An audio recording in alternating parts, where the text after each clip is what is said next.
Marriage, as it's been sold to women for centuries, is one of the biggest scams ever pulled off in human history. It's been packaged like a fairy tale, a white dress, a diamond ring, a happily ever after. But underneath the sparkle, it's a contract, a one-sided exchange where women give up freedom, labor, youth, and often their dreams. For what? For the illusion of stability, for a title, for the hope that someone choosing you means you've won. Newsflash, that's not winning. That's being trained to believe your worth is tied to being picked. Not building, not creating, not leading, just being chosen. And who benefits most from this setup? Let's be honest. Historically, men have used marriage to lock down a lifelong supply of unpaid domestic labor, emotional caregiving, and sex without ever being required to grow. Not emotionally, not spiritually, not even practically. Meanwhile, women, and I'm talking about real women, not those gold digger type, they're expected to cook, clean, raise kids, hold down jobs, keep the house running, keep the relationship emotionally alive, and still get asked, but what do you bring to the table?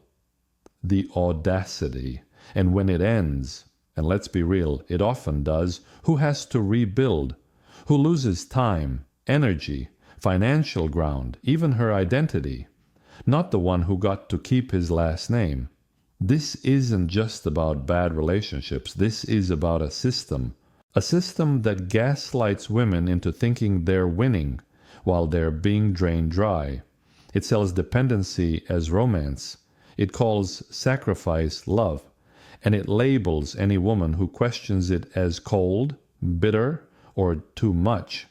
And let's not forget, a few decades ago, women couldn't even open a bank account without a husband, couldn't sign a lease, couldn't make basic decisions over their own lives.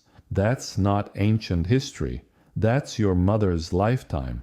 So now, when women say, I'd rather have peace than a partnership with a man-child, that's not rebellion, that's healing. And single women, those strong, powerful souls, they shake the whole damn foundation. Because when a woman chooses herself, she's no longer trapped in unpaid labor. She's no longer someone's emotional crutch. She's no longer fueling a system that needs her to stay small. She keeps her time, her money, her power, and she uses it. She travels, she builds, she invests in herself.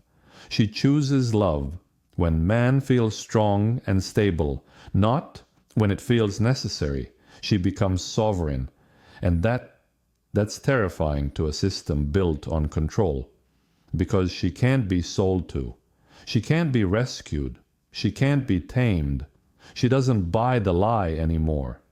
And when other women see her, they stop buying it too.